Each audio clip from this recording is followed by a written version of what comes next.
this morning, my cell phone rang. You know, I didn't recognize the number, and most of the time if I don't recognize the number, I'm going to let it go to voicemail. If it's important, you know, I'll call them back later when I have a little bit of time, right? My cell phone rings and I don't recognize the number, and for some wild and crazy reason, I happen to answer. I don't know why, but I did. Look, I haven't had a chance to tell my parents, my co-workers, my buddies, anybody. But I just want to take a second to brag and fill you in and kind of let the cat out of the bag, so to speak. But I found out just this morning, that I signed my first contract with HBO and Showtime. My first contract.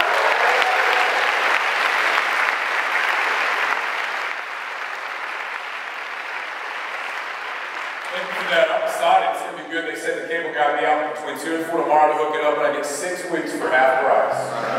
Correct the deal, huh? That's a joke. I'm going to tell you that's a joke. I spoke in my hometown in Andrews, Texas.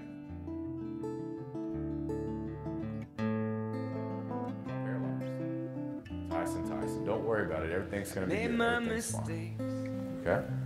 A little bit later, I asked her again, Mom, am I paralyzed? Tyson. Life is good. Don't worry about it. We're going to get through this. We're going to overcome it. We're going to do good. You're doing great. So finally after asking her about 9 or 10 times, I finally just look at her straight in the eye and I stop her mid-sentence. I say, Mom, am I paralyzed? And right then and there, I forced my mom to tell her oldest son that he'll probably never walk again. I said, Mom, am I paralyzed? This big tear come down her face, and she said, yes, Tyson, you're paralyzed. I said, did it hurt anybody? She said, nope, it wasn't your fault. So I sit there for a second. I look back up at her and I say, that's okay, I'll just play wheelchair basketball. I kid you not, you can't make this stuff up. That's a huge part of my life. It has. I mean, everywhere I go, there's things that I have to overcome. How am I going to get dressed? How do I get in my truck? Once I'm in my truck, how do I get my chair in my truck? How do you drive? You pull up to a place with not a ramp. How do you get up a curve? How do you get down a curve? Go to Taco Bell, you order your food. You go sit down, they call your number. When they call your number, you go up to get your food. Well, I've got 2 hands and 2 wheels. How am I supposed to get my food back to the table? There's all these things that I have to overcome being in a wheelchair. I love asking this question because I ask it everywhere I go. It doesn't matter who I'm talking to or where I'm at. I ask this question and the answer is always exactly the same. So I'll ask you, what is the first thing you noticed as I got on stage today? Is it my shirt? My incredibly good looks? My shoes? What's the first thing you noticed as I got on stage today? Nice haircut. Look like I'm going to the Marines. She butchered me. All I said was I wanted a trim, and she took it off. Somebody over here said it. Say it loud and proud. Thank you. Wheelchair, guys, this thing is not going anywhere. 1% chance to ever walk again. Okay, but just because I'm in a chair does not mean that I'm the only one that has to overcome things. You're going to overcome things on a daily basis. Okay, you may have speed bumps, you may have speed hurdles, you may have speed mountains to overcome. I don't know. You're the only one that knows that. Make the choice to overcome them. Make the choice to overcome them. This chair does not define me. It does not get dressed for me. It does not eat for me. It does not make decisions for me. It does not drive for me. This chair does not define who I am. It's simply how I get from point A to point B. This does for me what your legs do for you. My motto is you walk and I roll. It's the only difference. You walk and I roll. That's it. That's meeting it head on.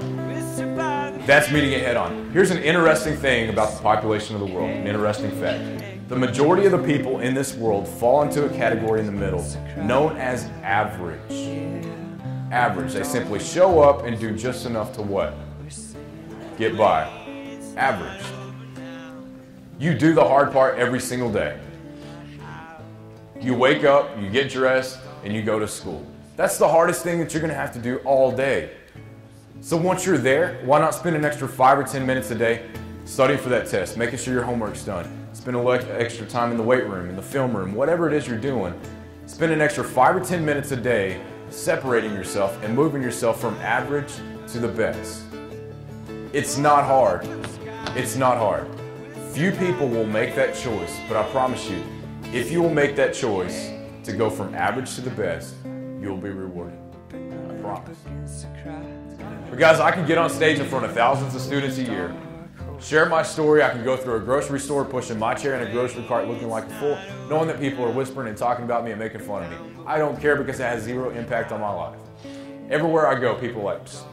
And they don't know how to interact with a guy in a chair. They're like, dude, there's a guy in a chair. Do you smile? Do you laugh? Are you serious? Or do you even look at him? Oh my gosh, here he comes. Don't make eye contact. Oh, right? Guys, it's a wheelchair. I can say all these things and make fun of myself or whatever because I've taken responsibility for the event that happened in my life. I couldn't care less what anybody else thinks of me. I'm gonna roll around, I'm gonna get from point A to point B in my chair, whether you like it or not. But I can say all these things because I've taken responsibility. Quick story of change. And when change happens in our life, we want to go back to normal as fast as we can, right?